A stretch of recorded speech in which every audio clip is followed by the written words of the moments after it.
ഞാൻ പറയുന്ന 6 കാര്യങ്ങൾ നിങ്ങൾ 6 മാസം ഫോളോ ചെയ്താൽ നിങ്ങൾക്ക് ലീൻ ആകാം, ഫിറ്റ് ആകാം, ഹെൽത്തിയർ ആകാം. ഒരു ആവറേജ് ഇന്ത്യൻ മാനെ പോലെ ആകാതിരിക്കുക. ഞാൻ അങ്ങനെ പറയാൻ കാരണം ഒരു ആവറേജ് ഇന്ത്യൻ മാൻ ലീൻ അല്ല, ഫിറ്റ് അല്ല, ഹെൽത്തിയർ അല്ല. പോയിന്റ് നമ്പർ 1 വരാം. ഫസ്റ്റ് വൺ നിങ്ങളുടെ ആക്ടിവിറ്റി ലെവലാണ്.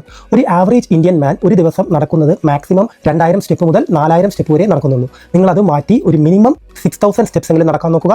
നിങ്ങൾ കുറച്ചും കൂടെ എഫോർട്ട് ഇടാൻ പറ്റിയാൽ 8000 ആക്കുക. നിങ്ങളുടെ maximum per day total 10,000 steps നടക്കാൻ ശ്രമിക്കുക. പോയിന്റ് നമ്പർ 2 എക്സസൈസ് ആണ്. ഒരു ആവറേജ് ഇന്ത്യൻ മാൻ ഒരു വീക്കിൽ 2 to 3 ഡേയ്സേ വർക്കൗട്ട് ചെയ്യാറുള്ളൂ. നിങ്ങളത് മാറ്റിയിട്ട് മിനിമം 3 ഡേയ്സും maximum 5 to 6 days in a week workout ചെയ്യുക.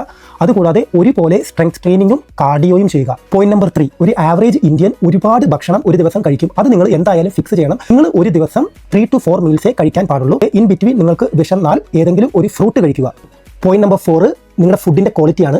നിങ്ങൾ കൂടുതലും ഹൈ പ്രോട്ടീൻ ആയിട്ടുള്ള ഫുഡ് കഴിക്കുക. അതിൻ്റെ കൂടെ വെജിറ്റബിളും ഫ്രൂട്ട്സും ഇൻക്ലൂഡ് ചെയ്യുക. ഒരു ആവറേജ് ഇന്ത്യൻ ഇതിന് ഓപ്പോസിറ്റ് ആയിട്ടാണ് ഫുഡ് കഴിക്കാറ്. നല്ലപോലത്തെ starchy food, sugary food, fatty ഫുഡാണ് കഴിക്കുന്നത്. ഇത് നിങ്ങൾ ഒഴിവാക്കുക. Number 5 food quantity. ഒരു ആവറേജ് ഇന്ത്യൻ കഴിക്കുന്ന ഫുഡ് എന്ന് വെച്ച് കഴിഞ്ഞാൽ അവനോ അവൾക്കോ വയറ് നിറയുന്നത് വരെ അവർ കഴിക്കും. നിങ്ങൾ അങ്ങനെ കഴിക്കാതിരിക്കുക. ഇത് വയറ് നിറയുന്നത് വരെയും കഴിച്ചാൽ നിങ്ങൾ ഓവർ ഫീഡ് ചെയ്തു എന്നാണ് അതിൻ്റെ അർത്ഥം. Number 6 sleep. നിങ്ങളുടെ ഉറക്കമാണ്. ഒരു ആവറേജ് ഇന്ത്യൻ ഉറങ്ങുന്നത് 5 to 6 hours ആണ്. എന്തായാലും ഫിക്സ് ചെയ്തിട്ട് ഒരു 7 to 8 hours ഡെയിലി ഉറങ്ങാൻ ശ്രമിക്കുക. ഇനി അങ്ങനെ പറ്റിയില്ലെങ്കിൽ ഇൻ എ വീക്ക് 50 hours എങ്കിലും നിങ്ങൾ ഉറങ്ങാൻ ശ്രമിക്കുക. ഈ വീഡിയോ ഇഷ്ടപ്പെട്ടെങ്കിൽ നമ്മുടെ പേജ് ഒന്ന് ഫോളോ ചെയ്യുക. നിങ്ങൾ ഫ്രണ്ട്സിനൊക്കെ ഷെയർ ചെയ്ത് കൊടുക്കുക. താങ്ക്സ് ഫോർ വാച്ചിങ് സെലഫിറ്റ് ഫുഡി.